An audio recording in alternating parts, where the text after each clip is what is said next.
सब गोटा के प्रणाम करे छी। हम भावना मिश्रा एखन happy for U page per live छी। हमर संग आदरणीय धीरेन्द्र झा मैथिली जी एखन एलखिन हैं। एखन नेपाल से जुड़ल छथिन और राष्ट्रीय उपाध्यक्ष नेपाल के जनता पार्टी के छथिन। मिथिला समाज साहित्य संगम मैथिली ब्राह्मण सभा सबके एते सारा संस्था के उपाध्यक्ष छथिन। एखन हमर भाग्य कि happy for U per live अहाँ एलो हैं। अहाँ के हैप्पी फॉर यू पर बहुत बहुत स्वागत है।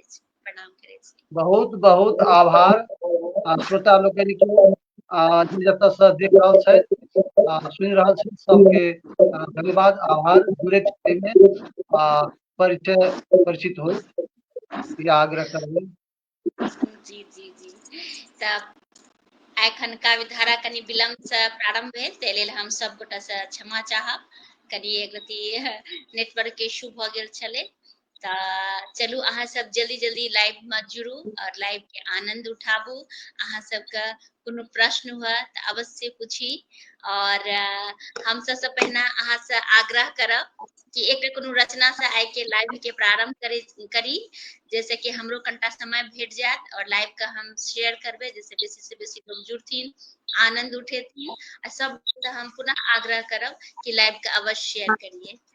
एक कोनो रचना से आइ के लाइव प्रारंभ करिए। स्वागत। एकटा रचना प्रस्तुत कर जा रहल छी अपने सब कार्यक्रम के मुताबिक एकटा वंदना के रूप में भगवत वंदना छै। स्वागत स्वागत। गबै तो नहीं छी कहियो मुदा आई गाबि रहल छी गाबिए के प्रस्तुत कर रहल छी। स्वागत स्वागत। सबके सुधि अहाँ लै छी मैया हमरा किया बिसरै छियै। सबके सुधि अहाँ लै छी मैया हमरा किया बिसरै छियै। पुत्र अहिंक डीजे मैथिल हम छी पुत्र अहिंक डीजे मैथिल हम छी हमरा किया बिसरै छियै। सबके सुधि अहाँ लै छी मैया। रावण कंस के वध करै छी दुखिया के बचबै छियै।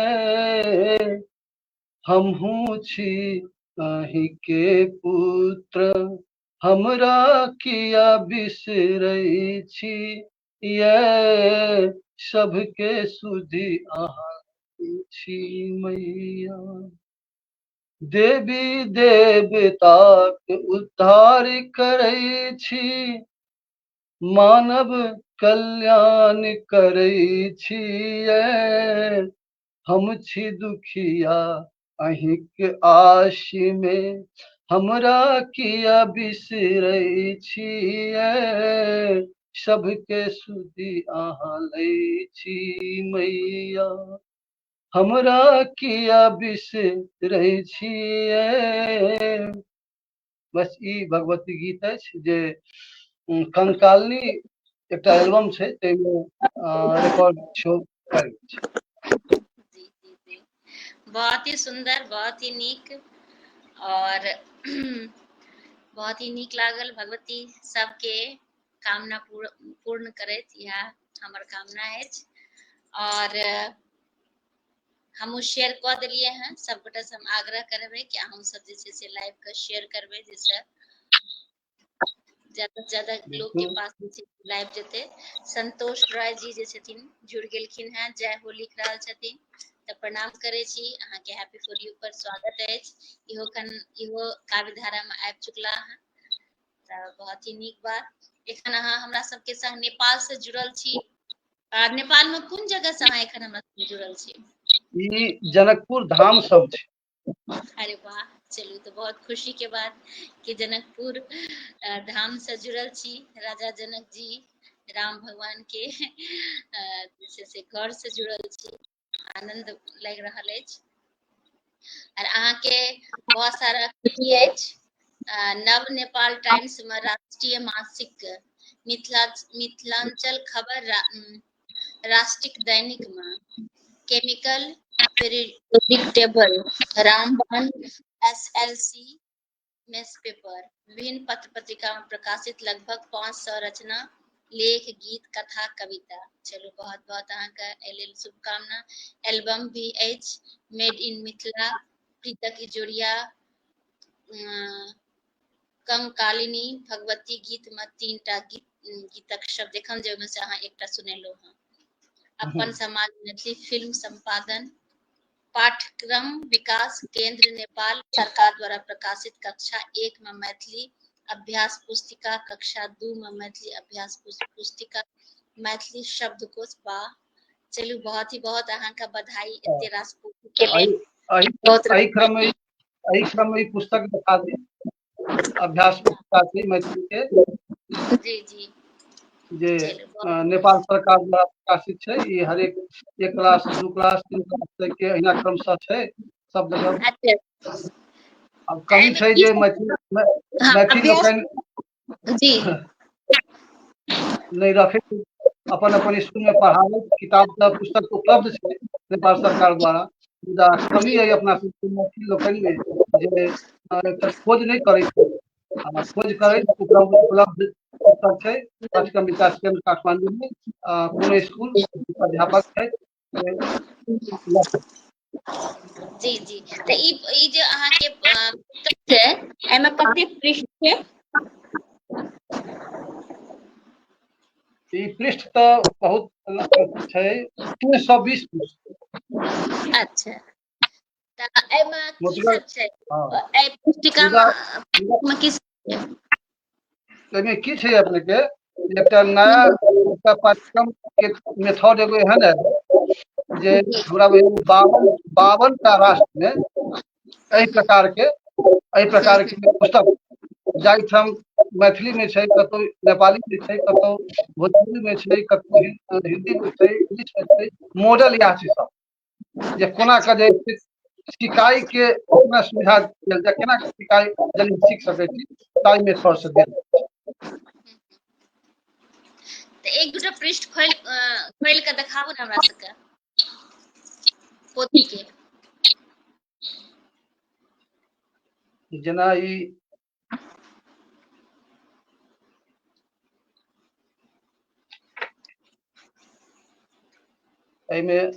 और असगरे हमही नहीं में 4-5 लेखक।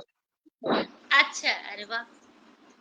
हमर सबके राम भरोस कापुरी सेहो छै तेमे। ई पुस्तक तैयार करने तकर बाद वीरेंद्र लाल कर्ण जी एकटा सेहो छै। अच्छा तकर बाद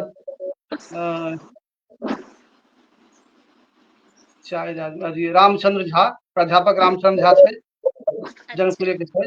ललिता झा छै एकटा सत्तरी। ई सब मिलकर पुस्तक प्रकाशन भेलै। मुदा मूर्त रूप में संपादन करब में लास्ट में हमही संपादन भूमिका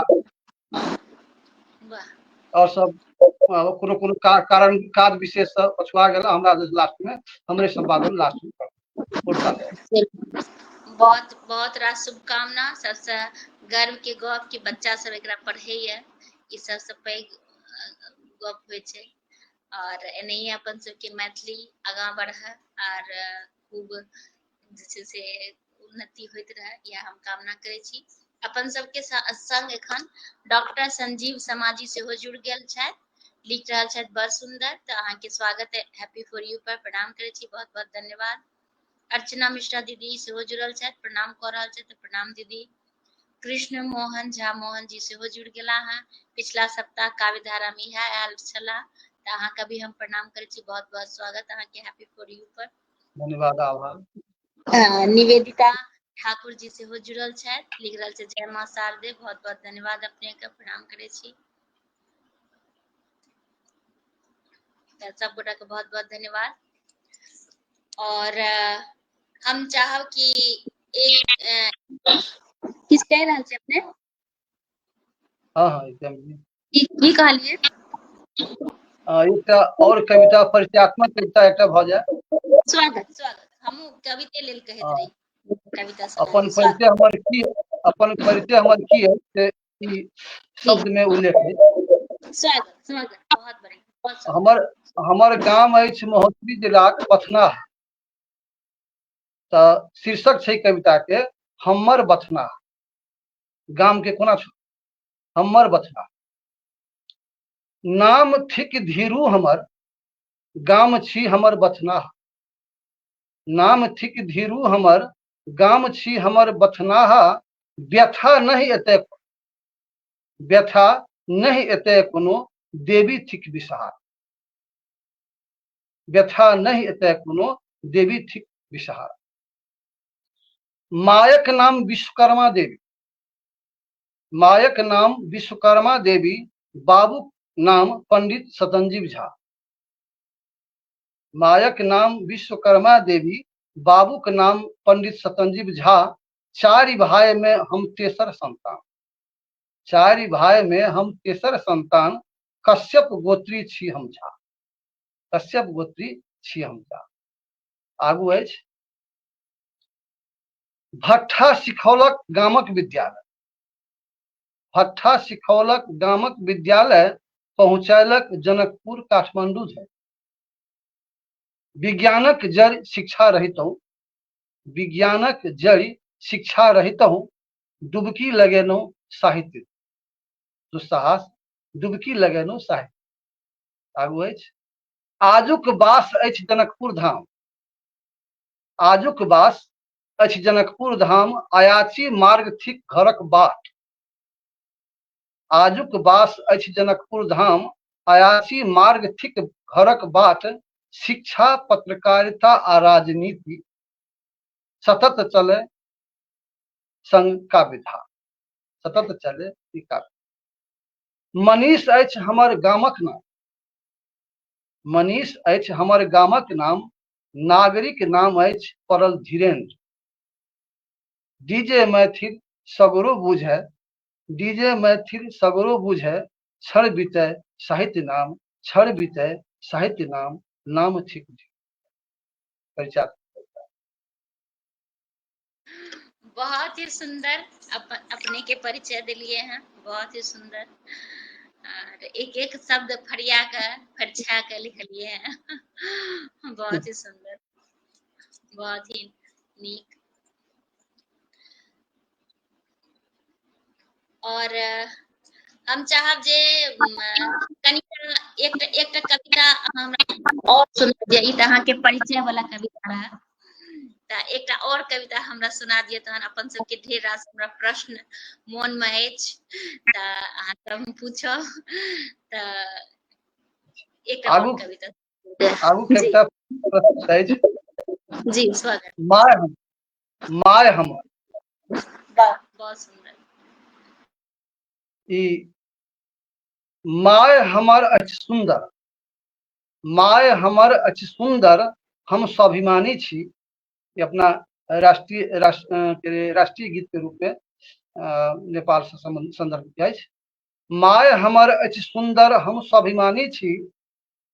ई हमर देश नेपाल हम नेपाली छी। माय हमर अछि सुंदर हम स्वाभिमानी छी। ई हमर देश नेपाल हम नेपाली छी। इहो गीते छै गीतिकार। अछि मिथिला मधेशक धरती जतय जनक बुद्ध विद्या। अछि मिथिला मधेशक धरती जतय जनक बुद्ध विद्यापति। अछि उच्च हिमाल एक शान। अछि उच्च हिमाल एक शान जतय मनमोहक। माय हमर अछि सुंदर हम स्वाभिमानी छी। ई हमर देश नेपाल हम नेपाली छी। दुनिया में कतौ नहीं भेटत हम भाग्यमानी छी। ई हमर देश नेपाल अछि फगुआ छठि आ दशमी। अछि फगुआ छठि आ दशमी जतय समान धर्म संस्कृति। अछि फगुआ छठि आ दशमी जतय समान धर्म संस्कृति। टोपी आ पाग अछि माथ पर। टोपी आ पाग अछि माथ पर। देखबैत अछि एक प्रकृति देखबैत अछि एक प्रकृति। बस एते कहब सबसँ बस एते कहब सबसँ हम भाग्यमानी छी, ई हमर देश नेपाल छी। माय हमर अछि सुंदर, हम स्वाभिमानी छी, ई हमर देश नेपाल। वाह, बहुत ही सुंदर अहाँ के रचना आनंद आनंद भ गेलो। और अपन सबके अक्षय आनंद सन्नी जी से जुड़ गेला है, लिख रहा है सुंदर सुंदर परिचय। तो बहुत बहुत अहाँ का धन्यवाद, प्रणाम, स्वागत।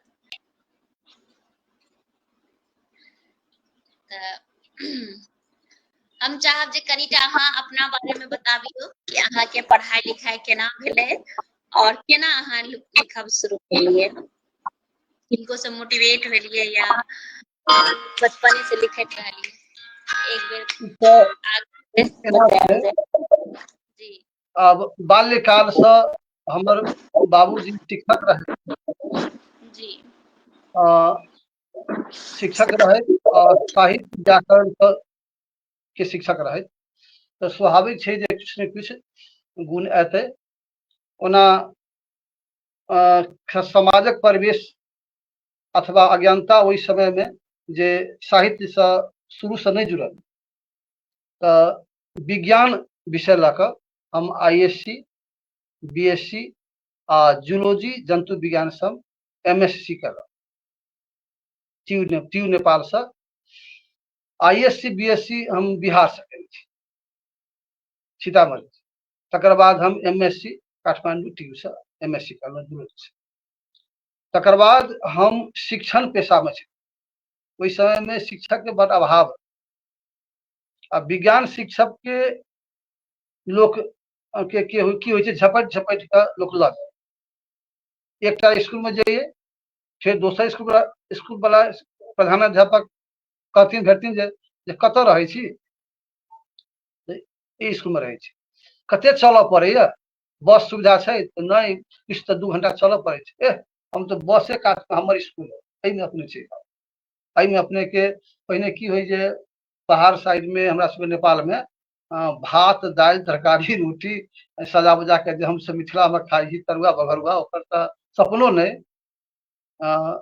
भात रोटी के अलावा दोसर चीज मकई खाना दोसर चीज भेट। तो की कहथिन जे एहिठाम रहब तऽ अहाँ के भोर साँझ दुनू साँझ भात, अहू सबसे लोग फका फका के दोसर स्कूल में ला जाए। विज्ञान के मूल बात छै महत्व ताई लऽ कऽ, तऽ झपटा झपटी होइ जे ताई क्रम में हम 4टा 5टा स्कूल हम भ्रमण केलहुँ, 1 साल 2 साल अहिना विज्ञान शिक्षक। वही क्रम में फिर एक बेर बीच में छोड़ दिलिए, किए तऽ ओहि समय की रहे जे शिक्षक अभावे नहीं, कभी अभावे रहे, अब विज्ञान की तो कोनो बात नहीं, तो कोन लापरवाह ढंग से हम सब बढ़ गेल। तो करीब 10 वर्ष 8 वर्ष तक हम शिक्षण पेशा में सरकारी में, वही क्रम में छोड़ दिलिए। फिर आबि जाइए काठमांडू पढ़ाई लिखाई के क्रम में, जे हम पढ़ाई कंप्लीट करब आगू बढ़ब। फिर कोनो चलि आबे जे चलू फला ठन स्कूल एना खाली छै, एहिमे हेडमास्टर के अभाव छै, तो हेडमास्टरो के रूप में गए पहाड़े के हेडमास्टर में रहलू 2 वर्ष। फिर किछु पुराले, फिर काठमांडू पढ़ाई के क्रम में लागि गेल। वही क्रम होइत होइत की भेलै, काठमांडू जे रह लगलिए तऽ साहित्य के कार्यक्रम सब में जुड़ल, एमहर सरकारी वाला हम छोड़ दी आ साहित्य में जुड़े लगलिए। आ कविता काव्य सबके कार्यक्रम सब में जाए लगलिए। ओहि समय होइत होइत साहित्य से जुड़े लगलिए, लिखऽ लगलिए, पढ़ऽ लगलिए। एक पत्रिका प्रकाशन के लिए नव नेपाल टाइम्स, जकर अखनो तक संपादक छी, आ प्रकाशक दूसर आदमी के जिम्मा छीन दऽ देने। मिथिलांचल खबर दैनिक छै, वो प्रकाशित नहीं छै, दरता छै, किछु दिन चललै बंद छै। वही क्रम में कविता लेखन के लिए, किताब सब लिखित के लिए आब हम दोसर चरण में प्रवेश केलहुँ पत्रकारिता में। वह नव नेपाल टाइम्स अपने से हम कतौ पहले शुरुआत अपने से केने छी, अपने पत्रिका लिखा। तकर बाद जे लिखऽ लगलिए तब की भेलै जे ओहू तरफ जेना छीना झपटी होबऽ लगलै शिक्षक में, तहिना हमर पत्रकारितो में छीना झपटी होबऽ लगलै। राम भरोसे का अपनी सबसे पहिने भेटलथि जे हमर पत्रिका में अपने संपादक रूप में काज करियौ। चिन्हित हेबन रामरस काबू जी के। तो ओहि पत्रिका में संपादक के रूप में 3 आदमी रहियन। जनकपुर एक्सप्रेस नाम छै पत्रिका। तकर बाद गाम घर हुनक छै साप्ताहिक पत्रिका, ओकरो जे छै कार्यकारी संपादक के रूप में हम निकाललक। अब मैथिली से रुचि बढ़ लगल, ताहि क्रम में लेख राष्ट्रीय पत्रिका सब में सेहो हम काज करऽ लगलिए रिपोर्टर के रूप में, लेख लिखऽ लगलिए रिपोर्ट के रूप में। ई सब होइत होइत ओहो चललै 10 बरस पत्रकारिता में। बहुतो लेख सब, बहुतो कविता सब, 1000 से बेसी प्रकाशन हेतै जे जोखबै तराजू में तते लिखल। आब चलल जाओ एम्हर आबि कऽ। हाँ, तो वही क्रम में की भेलै जे मैथिली में पहिने की रहे जे साइंस वाला के मैथिली पढ़ऽ के अलाउ नहीं रहे नेपाल। तो पशुपत झा हमर सबके छथि, डॉक्टर पशुपत नाथ झा, ओ कहै छथि खोज के हमरा वीरेंद्र जी कहाँ गेल, अखन हम खुला कऽ देलियै जे मैथिली में होय में कसक छै। तो मैथिली से एम ए केलहुँ, ओहो भऽ गेलै, बहुत दिन भऽ गेलै। मैथिली से एम ए केला भऽ गेल लगभग 12-15 वर्ष। तो मैथिली से जुड़ि गेलहुँ, अब साहित्य से जुड़ि गेलहुँ, अब विज्ञान हेरा गेल। साहित्य से जुड़ित ई किताब से तखन में की भेलै जे आब कविता संग्रह निकाललहुँ। कविता से बहुत लिखलहुँ, लेकिन पुस्तकाकार देबऽ में विलम्ब भेलै। तथापि अपने खर्च से हम मैथिलक सनेश एहिमे 100 कविता है। तकर बाद छै किछु कविता खुशिये की लिखी।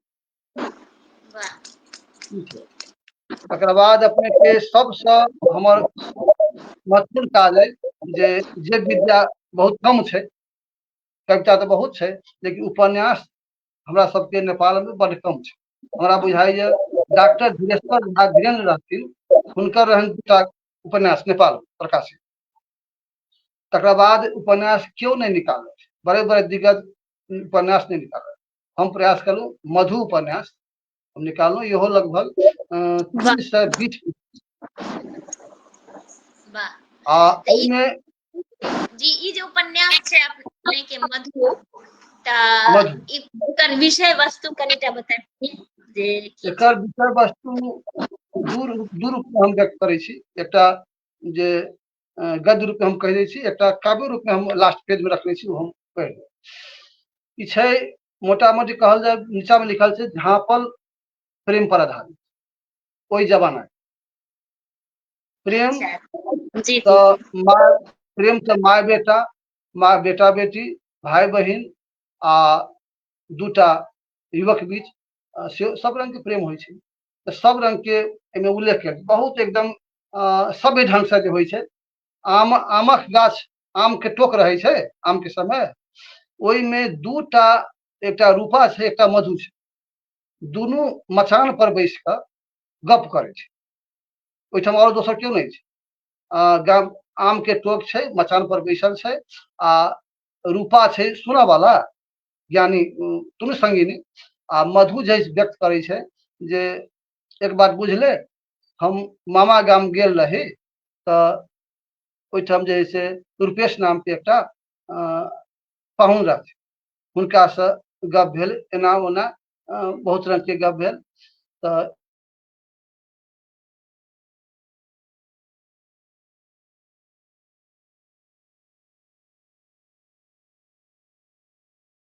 नेटवर्क के लगे इश्यू भ गेले हैं अहाँ के। और आदरणीय भीमनाथ झा चाचा जी सेहो जुड़ल छै, प्रणाम करे छियै, स्वागतम लिख रहल छथिन। बहुत बहुत धन्यवाद चाचा जी कि अहाँ लाइव से जुड़नो, मन आनंद भ जाइए और बहुत ही नीक लागे कि अहाँ के आशीर्वाद भेटैया। संजय मिश्रा जी सेहो जुड़ल छै, बहुत सुंदर लिख रहल छथिन, तो बहुत बहुत धन्यवाद अपने के, प्रणाम करे छी।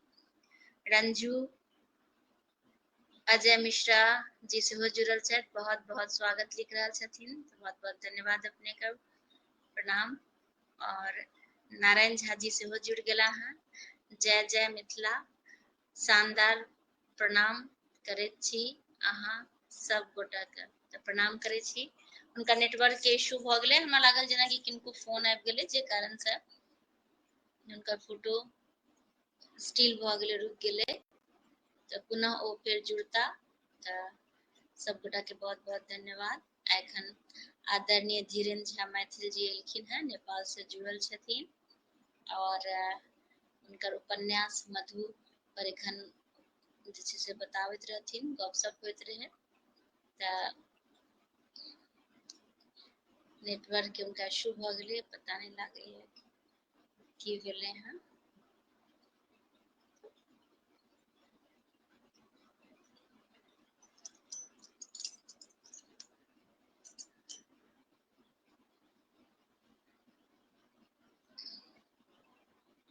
और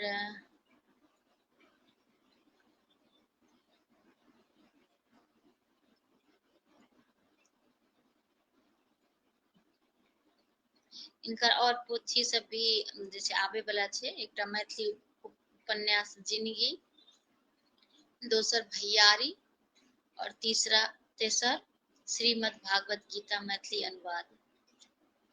तऽ ई सब पोथी एखन नहि आयल छै, आबै वाला छै। तो सब गोटा के बहुत बहुत धन्यवाद। लगैया उनका नेटवर्क के इशू भ रहल छै, नहीं जुड़ रहल छै। और प्रत्येक बृहस्पति के साँझ में 5 बजे काव्य धारा होइत अछि। और अहाँ सबसे भी आग्रह, जे केओ भी काव्य धारा से जुड़े ले चाहे छी जुड़ सके छी और हैप्पी फॉर यू के टीम से या हमरा से संपर्क क सके छी। एखन जे छै 220 एपिसोड काव्य धारा के भ गेल हैं और बहुत ही नीक लागैया काव्य धारा के। हमरा बहुत ज्यादा कहे छै ना, बेसब्री से इंतजार रहैया जे एबेर के एता काव्य धारा में। और एते विद्वान पैघ पैघ विद्वान काव्य धारा में आबैत अछि तऽ और मन आनंदित भ जाइया और उनका से गप सप क के उनकर रचना सब सुन के बहुत ही आनंद प्राप्त होइया और बहुत सारा ज्ञान प्राप्त होइया और बड़ा ही बहुत ही नीक लागैया। पता नहीं की भ रहल छै, केओ नहीं जुड़ पाबि रहल छै। एक बेर हम उनका कॉल क लिए जे की प्रॉब्लम भ रहल छै।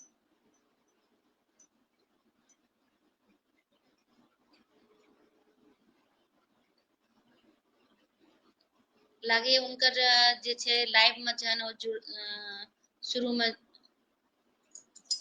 कनी लेट से विलम्ब से हम सब जे लाइव आयल रही तऽ लाइन चलि गेल रहे, जे कारण से विलम्ब से जुड़ला रहे। हमरा लागे फेर से पुनः बिजली चलि गेले हैं, लाइट चलि गेले हैं। अब जे कारण से वो जे छै से जुड़ नहीं पाबि रहल छै।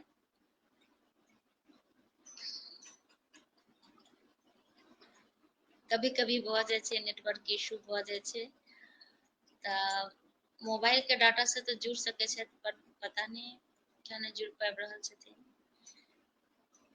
एखन मैथिली अकादमी से जे छै मुन्नी कामत जी और नेहा झा मणि के दुनू के मैथिली अकादमी से पुरस्कार के घोषणा भेल अछि। दुनू गोटा के हम बहुत बहुत शुभकामना बधाई देबनि और बहुत ही मन आनंदित होइया जहन मैथिली आगू बढ़ैया, मैथिली के प्रचार प्रसार विश्व में होइया तो बहुत ही आनंद के अनुभव होइया।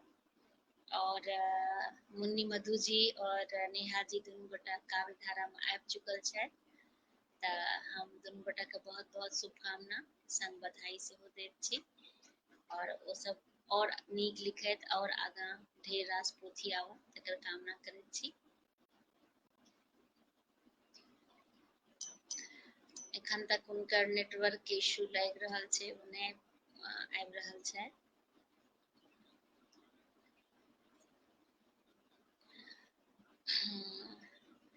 देखे छियै बात छै कि रेयर कभी कभार एना भ जाय छै और जेना होइ छै तखन फेर जे छै से नहीं जुड़ पाबै छियै। तखन हम किछु ओरिया के नहीं राखने रहे छियै तऽ समझ में नहीं आबैया कि की कहिए। इनकर नेट ऑफ भ चुकल छै।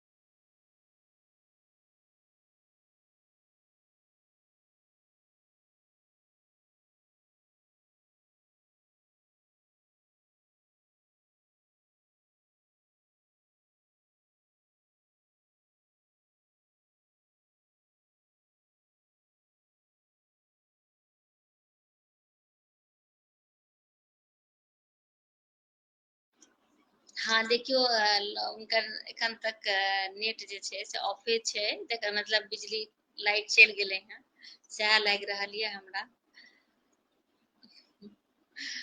अहाँ सबमे अगर केओ हमरा संग जुड़े ले एखन चाही तऽ जुड़ि सकै छी। एना कभी कभार ही मौका लागे छै कि लाइव में लिंक हम जे छै से शेयर करै छी। अगर केओ हमर संग जुड़े ले चाही तऽ हम स्ट्रीम यार्ड में हमर संग जुड़ि सकै छी।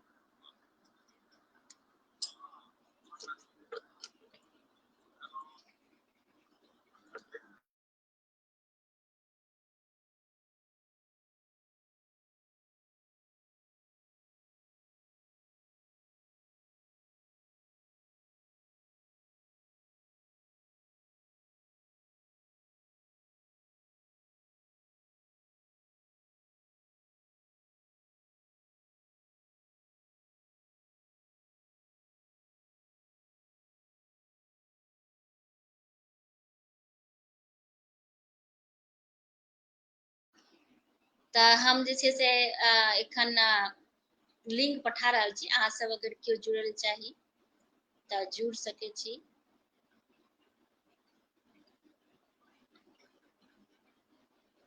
कमेंट्स में हम लिंक दऽ रहल छी।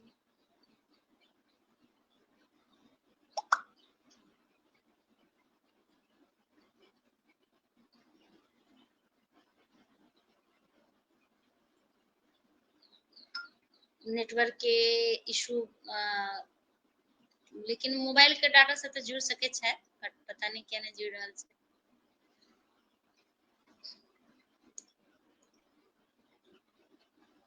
लिंक हम देलहुं हैं, अहाँ सब अगर केओ जुड़े ले चाही तऽ अहाँ सब जुड़ सके छी, आनंद उठा सके छी।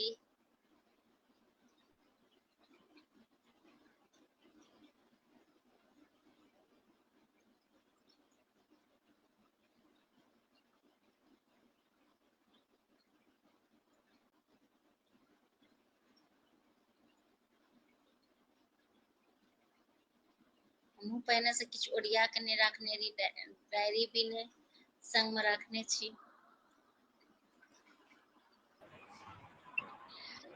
प्रणाम करे छी। पंकज कुमार झा जी पटना से जुड़ गेला हैं, अहाँ के हैप्पी फॉर यू पर बहुत बहुत स्वागत है। पहिनियो अहाँ हैप्पी फॉर यू पर काव्य धारा में आबि चुकलो हैं। तो एखन जेना मैथिली अकादमी से दू गोटा के नाम के घोषणा भेल है पुरस्कार के, एकटा मुन्नी कामत जी के और एकटा अच्छा आबि गेलियै, अहाँके नेटवर्क के इशू भऽ गेल बहुत बहुत लाइन कटि गेलै। ओ से हमरा लागैत रह कि अहाँके लाइन कटि गेल, जे कारण एना भऽ रहल छै। तऽ ओ जे अहाँ पोथी पर एखन परिचर्चा करैत रहियै तऽ ओहि पर करल जाय। हाँ, तऽ वह प्रेम पर आधारित कविता छै, जखन हम काव्य रूप में लास्ट पेज में लिखने छलियै, वह हम जी प्रस्तुत जी कऽ देलियै। मधु उपन्यास के लेल सार संक्षेप की छै कथा के, ई प्रेम पर आधारित झाँपल निष्कर्ष विहीन जकाँ छी, मुदा से नहीं अंततः निष्कर्ष पर ठेल ठालि कऽ पहुँचायल गेल अछि। प्रेम अथाह सागर थी, कोनो जाति पाति नहीं, कोनो धर्म नहीं, धनी गरीब नहीं, गोर कारी नहीं, सुन्नर कुरूप नहीं, ई दू दिलक संगम छी, कोनो मापन नहीं, ई टहटह इजोर छी, अन्हार कूप छी, अर्थहीन छी, अर्थपूर्ण छी।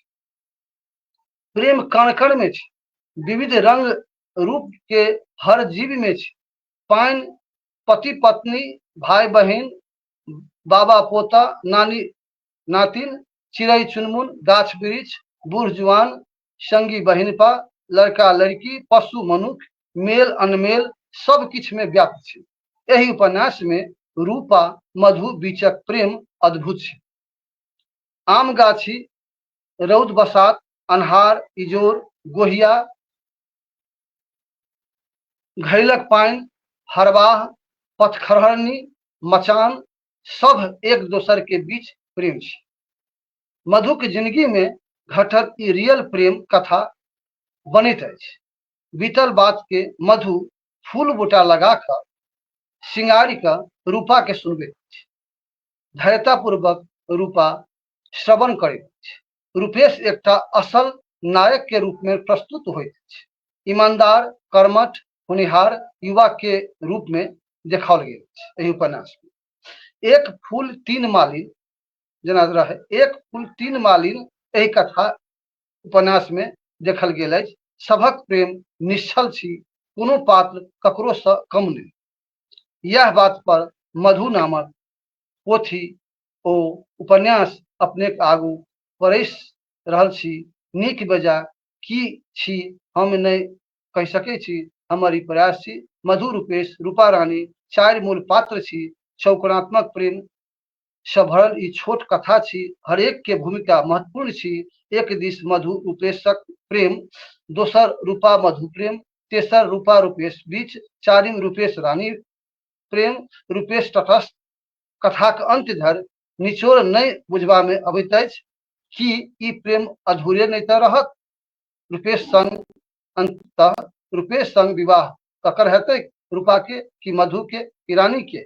बात रंग बिरंगक उपजैत छै, स्वाभाविके छै। मुदा अंततः रूपेश के बियाह मधु संग संपन्न होइत अछि। रूपा के दोसर संग, रानी के बियाह संबंध में बात अटकले रहि गेल अछि। दोसर संस्कार में भगवान जानथिन। यह छी मधु कथा। बस। बहुत ही सुंदर, बहुत ही नीक। अहाँ के लाइन कट गेल, कनी परेशान हो गेलिए। हम लाइव लिंक के लिए कि जे केओ अगर केओ जुड़ना चाहथिन तऽ जुड़ सकै छै। तऽ दू गोटा जुड़ल छै, तऽ हम चाहब कि पहिने अहाँ के फेर कहीं लाइन चलि जाय, तकर बाद तखन फिर उनका जुड़बनि। उनका सबके हम स्टूडियो में राखने छियनि, क्षमा चाहे छियै, कनी वेट करे के आग्रह हम करै छियै। तऽ बहुत ही नीक अहाँ के ई उपन्यास। और जेना अहाँ एते रास संस्था से जुड़ल छियै, और सारा संस्था के जे छै से केना अहाँ मैनेज कऽ लै छियै, और एते रास लिखियो लै छियै, समाज सेवा भी कर रहल छियै, तऽ ओहो पर जे छै से ओहो लेल अहाँ के बहुत रास शुभकामना, बहुत रास बधाई। और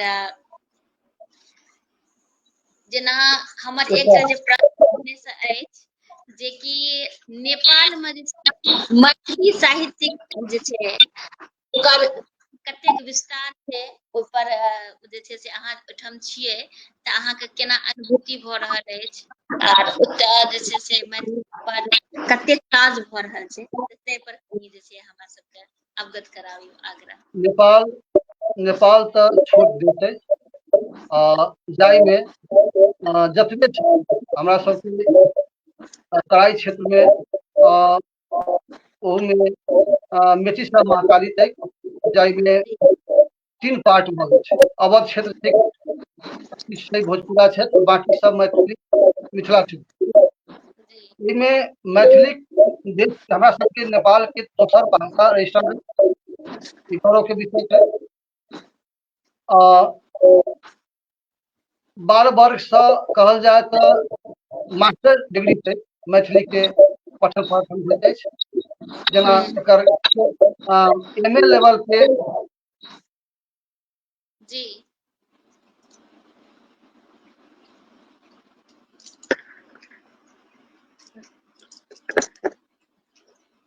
नेटवर्क के लगे अपने के फेर से प्रॉब्लम भ गेले हैं।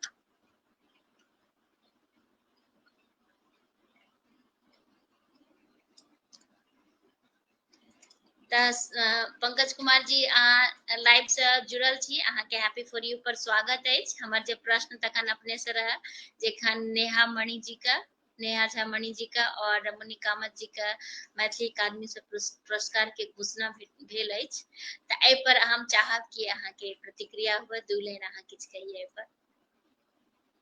हमर आवाज आबि रहल ये?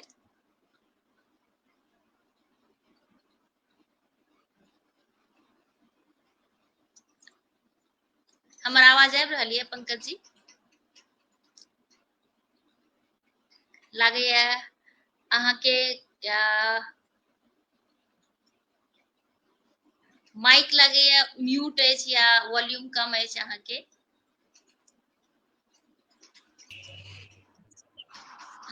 जा रहल है हमर आवाज? जी जी जी आबि रहल छै देखन साहित्य अकादमी के जे पुरस्कार के घोषणा भेले हैं तो ओइ विषय ओइ लेल अहाँ के दू शब्द के हम कामना करे छी कि दू शब्द अहाँ कहियो ओइ पर।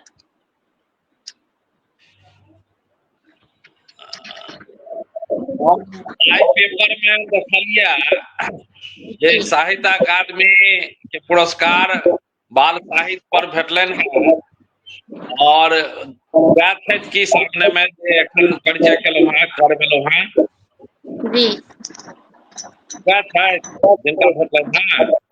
हाँ हाँ नेहा झामनी और मुन्नी कामत जी दोनों गोटा का साहित्य अकादमी के पुरस्कार में उनका दोनों के नाम की घोषणा भेल है। हुनका दुनू गोटे के हम बहुत बहुत अभिनंदन करै छी, स्वागत करै छी जे मैथिली अकादमी के साहित्य अकादमी कहलिए मैथिली साहित्य अकादमी दिल्ली से भेटलनि जी तो हुनकर जे पोथी छनि बाल पोथी ओहि पोथी के तो हम नहीं पढ़लहुँ हैं नहीं देखलियनि हैं तैं ओहि पर हम विशेष रूप से तो किछु कहबा में असमर्थ छी, लेकिन हमर बहुत बहुत शुभकामना ढेर शुभकामना अछि हिनका जहिना ई बढ़िया से लिखत और आगू जे छै ओहि दिन केशकर ठाकुर के भेटल छलनि हैं अपने के अनुवाद परक साहित्य अकादमी के पुरस्कार तो ओहि में हम गेल रही तो ओही ठाम एहि बात के चर्चा होइत रहे जे मैथिली में साहित्य अकादमी के पुरस्कार जे छै से भेटलै बहुत गोटे के भेटिए रहल छै भिन्न भिन्न क्षेत्र में, लेकिन ज्ञानपीठ अवार्ड अखन धरि मैथिली के कोनो विद्वान के मैथिली साहित्य पर नहीं भेटलैया तो ज्ञानपीठ अवार्ड हमरा भेटै एहि लेल हिनका हम कहबनि जे आगू बढ़थि और हमर जे से शुभकामना अछि चूँकि मैथिली के एकटा बहुत गर्वक बात हेतै जे ज्ञानपीठ अवार्ड भेटै ताहि लेल हम आशा करबनि जे एहन रचना ई लिखत जे हिनका जे छै से आगू भेटै। धन्यवाद। धन्यवाद अहाँ लाइव से जुड़लहुँ और एतेक नीक अपन विचार देलिए बहुत बहुत धन्यवाद और प्रणाम करे छी।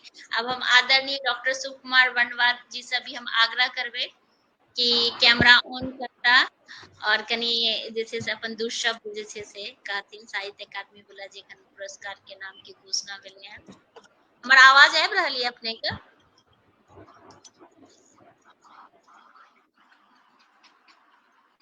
हाँ पता नहीं इनको नेटवर्क इश्यू भ रहल छै कि की भ रहल छै त आवाज आबि रहल है वर्णवाल जी हमर आवाज आबि रहल है? संगीता झा बहुत नीक बहुत बहुत धन्यवाद।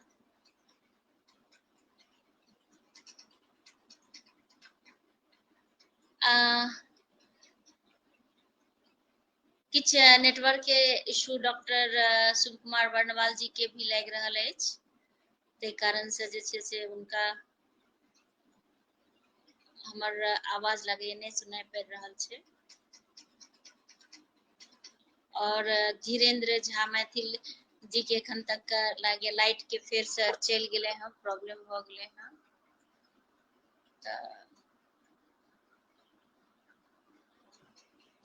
हाँ प्रणाम प्रणाम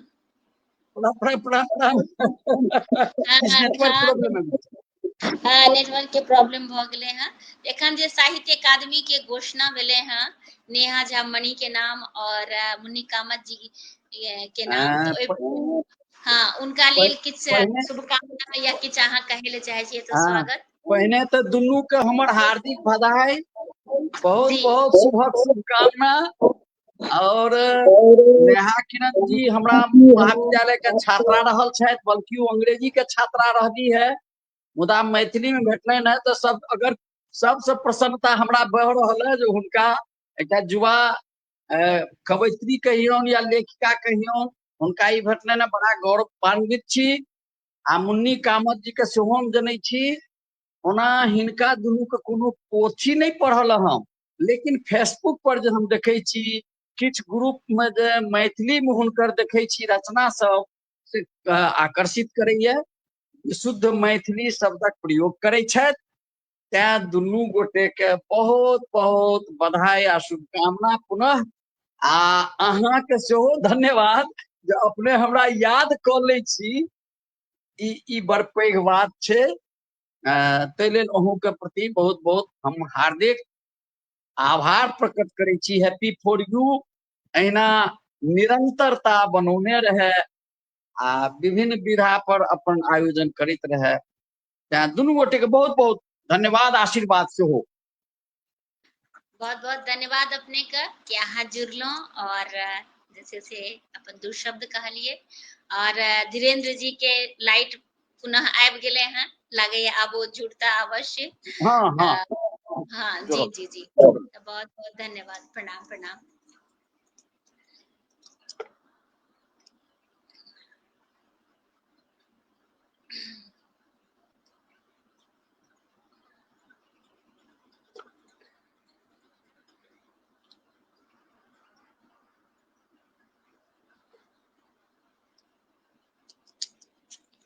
सब गोटा का बहुत बहुत धन्यवाद देव। और धीरेन्द्र जी के तो लाइट तो आबि गेले हैं, बट जुड़ नहीं रहल छै।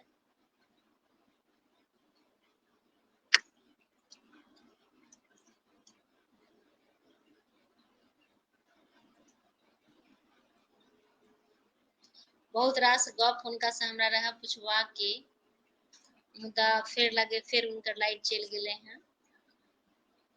तो कभी कभी लोग सोचे किछ छै भ कुछ दोसर चीज जाय छै।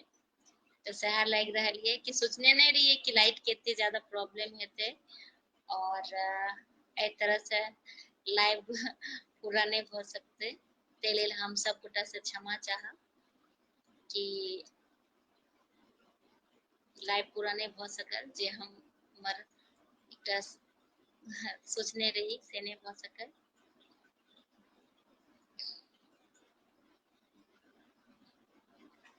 जेना कि उनकर जे मैथिली शब्दकोश रहे तैयो पर जे छै से हम सोचने रही पर चर्चा करबे।